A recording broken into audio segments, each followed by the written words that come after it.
Eighth class Telugu తర్వాత పాఠం వచ్చేసి జీవ గడియారాలు. మరి జీవ గడియారాలు పాఠంలో జీవుల యొక్క దైనందిన కార్యక్రమాలు ఒక టైం ప్రకారం జరుగుతాయి, ఒక రొటేషన్ మెథడ్లో జరుగుతాయి అని చెప్పి కొన్ని శాస్త్రీయ విజ్ఞానాన్ని ఎక్స్ప్లెయిన్ చేయడం జరిగింది లెసన్లో. సో ఈ పాఠం యొక్క ప్రక్రియను చూస్తే జీవ గడియారాలు పాఠం యొక్క ప్రక్రియ వ్యాసం, ఇది వ్యాస రూపంలోనే ఉంటుంది కదా, కాబట్టి ప్రక్రియ వ్యాసం అని చెప్పి గుర్తుపెట్టుకోవాలి. మరి తర్వాత వచ్చేసి దీని ఇతివృత్తం శాస్త్ర విజ్ఞానం, అంటే శాస్త్ర విజ్ఞాన అంశాలను తెలియజేయడం ఇతివృత్తంగా తీసుకొని ఈ పాఠాన్ని రాయడం జరిగింది. మరి ఈ పాఠంలో ప్రపంచంలోని అన్ని జీవుల్లో కూడా దైనందిన కార్యక్రమాలు కానీ లేదంటే కొన్ని జీవక్రియలు కానీ ఒక నిర్దిష్ట సమయంలో పునరావృతం అవుతూ ఉంటాయని చెప్పడం జరిగింది. మరి అలాగే ఉదాహరణకి కోడిపుంజు ప్రతిరోజు ఒక నియమిత టైంలోనే కూస్తుంది. మనం దాన్ని ఎంత కట్టడి చేసినా కానీ ఆ టైం ప్రకారం అది దానిలో ఆ మార్పు వచ్చేసి ఆ కోయడం అనేటువంటి జరుగుతుంది అని చెప్పి గుర్తుపెట్టుకోవాలి. మరి అలాగే మనిషి కూడా ప్రతిరోజు ఒక నిర్దిష్ట సమయంలోనే ఆకలేస్తుంది, నిర్దిష్ట సమయంలోనే నిద్రపోతాడు అని చెప్పడం జరిగింది. మరి అలాగే ఒక 24 గంటల టైంలో ఒక జీవి ప్రదర్శించేటువంటి దైనందిన కార్యక్రమాలను, 24 గంటల సమయంలో ఒక జీవి ప్రదర్శించేటువంటి దైనందిన కార్యక్రమాలను లేదంటే జీవక్రియలను వచ్చేసి సర్కేడియన్ రిథమ్స్ లేదా దైనందిన లయలు అంటాం. దైనందిన లయలు లేదా సర్కేడియన్ రిథమ్స్,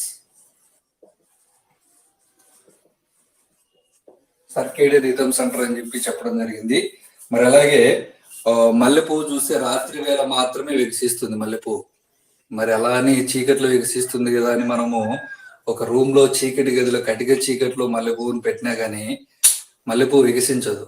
అంటే సూర్యుని వెలుతురు ఆధారంగానే కొన్ని జీవక్రియలు జరిగిపోతాయి జీవుల్లో అని చెప్పి గుర్తుపెట్టుకోవాలి. మరి అలా సూర్యుడి వెలుతురు ఆధారంగా జీవులు చూపేటువంటి ఈ మార్పుల్ని డయర్నల్ రిథమ్స్ అంటాం. అంటే సూర్యుడి వెలుతురు ఆధారంగా జీవులు చూపేటువంటి మార్పులు అన్నమాట. అలాగే మనము కొన్నిసార్లు ఖండాంతర ప్రయాణాలు చేసినప్పుడు, అంటే వేరే దేశాలకు వెళ్ళినప్పుడు అక్కడ ఉండేటువంటి రాత్రి పగులకి అలవాటు కావడానికి ఒక వారం రోజులు మనకి టైం పడుతుంది. ఎందుకంటే మన బాడీలో ఆ రకమైనటువంటి మార్పుల్ని అందిపుచ్చుకోవడానికి కొంత టైం పడుతుంది. ఆ విధంగా ఆ టైంని ఏమంటామంటే జెట్ లాగ్ అంటాం. సో జెట్ లాగ్ అంటే ఖండాంతర ప్రయాణాలు చేసినప్పుడు అక్కడి రాత్రి పగలకు అలవాటు పడడానికి మన శరీరానికి కొంత టైం పడుతుంది. ఆ టైంని ఆ విధంగా కావడాన్ని జెట్ లాగ్ అంటామని చెప్పి గుర్తుపెట్టుకోవాలి. మరి తర్వాత వచ్చేసి ఇలాంటి శాస్త్రీయ అంశాలన్నిటి గురించి జీవ గడియారాలు అనే పాఠంలో డిస్కస్ చేయడం జరిగింది. సో ఈ లెసన్ ఉపవాచకానికి సంబంధించింది, ఒకసారి చదువుకుంటే సరిపోతుంది. మరి తర్వాత వచ్చేసి ఈ ప్రధానంగా గుర్తుపెట్టుకోవాల్సింది జీవ గడియారాలు అనే పాఠం యొక్క ప్రక్రియ వ్యాసం, మరి ఇతివృత్తము శాస్త్ర విజ్ఞానం అని చెప్పి గుర్తుపెట్టుకోవాలి.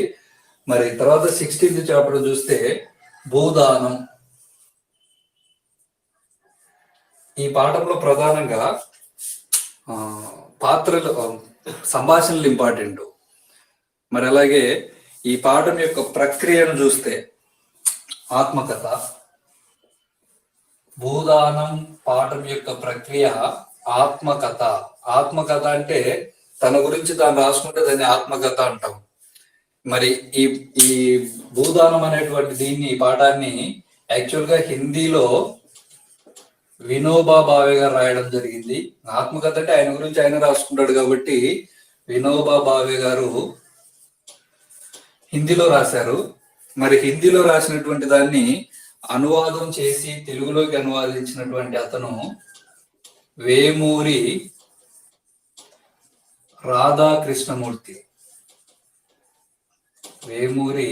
రాధాకృష్ణమూర్తి అని ఆయన తెలుగులోకి అనువదించడం జరిగింది. ఈ పాఠాన్ని హిందీలో రాసింది వినోబా భావే, దాన్ని తెలుగులోకి ట్రాన్స్లేట్ చేసింది వేమూరి రాధాకృష్ణమూర్తి అని చెప్పి గుర్తుపెట్టుకోవాలి. మరి భూదానం ఈ పాఠం యొక్క నేపథ్యం చూస్తే, ప్రకృతిలో భూమి అనేది భాగం. ఈ భూమి అందరికి సంబంధించింది, ఏ ఒక్కరి దగ్గర ఎక్కువ భూమి ఉండడానికి వీల్లేదు అని చెప్పి వినోబా భావే గారు భూదాన ఉద్యమాన్ని చేపట్టారు.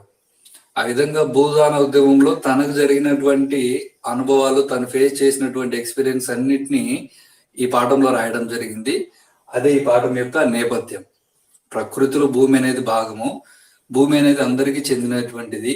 మరి ఆ విధంగా తలచి వినోబా భావే గారు భూదాన ఉద్యమాన్ని చేపట్టడం జరిగింది.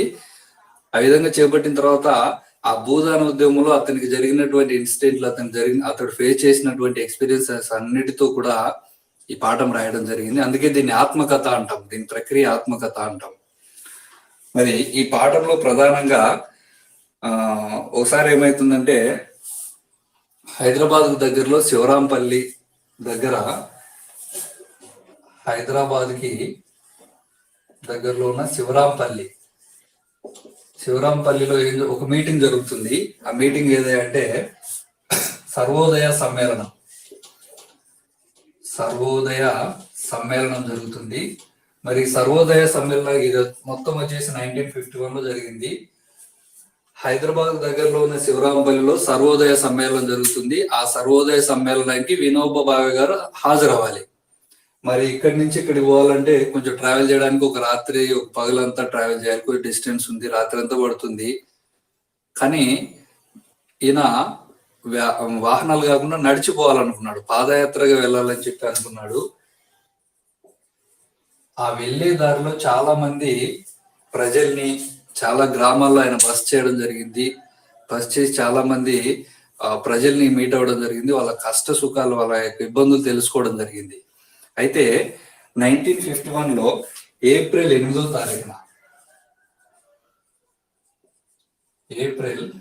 తారీఖున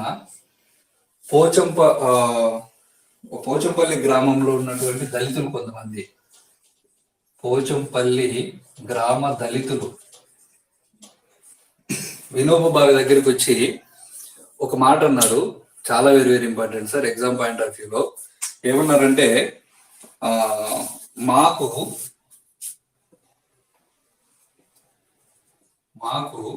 కొద్దిగా భూమి దొరికితే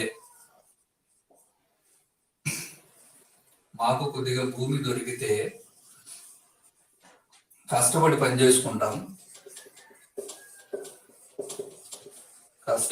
చేసుకుంటాం, కష్టార్జితం తింటాం.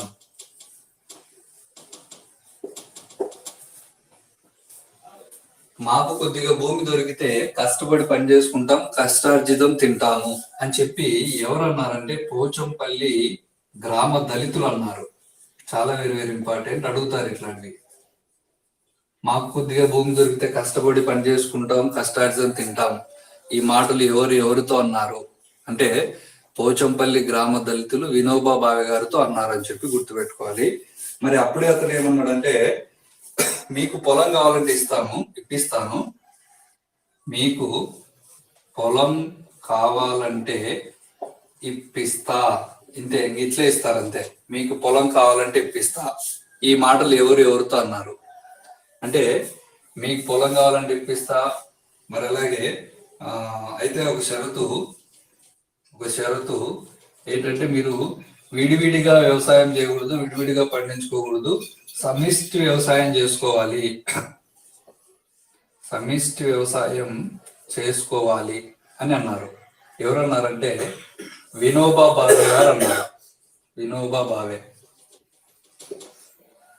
సో మీకు పొలం కావాలంటే ఇప్పిస్తాను, కానీ ఒక షరతు ఏంటంటే మీరు విడివిడిగా వ్యవసాయం చేయకూడదు, అందరూ కలిసే చేసుకోవాలి, సమిష్టి వ్యవసాయం చేయాలి అని చెప్పి ఈ మాటలు అన్నది ఎవరయ్యా అంటే వినోబా భావే. మరి మాకు కొద్దిగా భూమి దొరికితే కష్టపడి పని చేసుకుంటాం, కష్టార్జితం తింటాం అన్నది ఎవరు? పోచంపల్లి గ్రామ దళితులు. మరి అలాగే ఇంకొక మాట ఉంది, ఒక సంభాషణ ఒకటి ఎలా ఉంది, నేను చేస్తున్నదంతా ఏమిటి,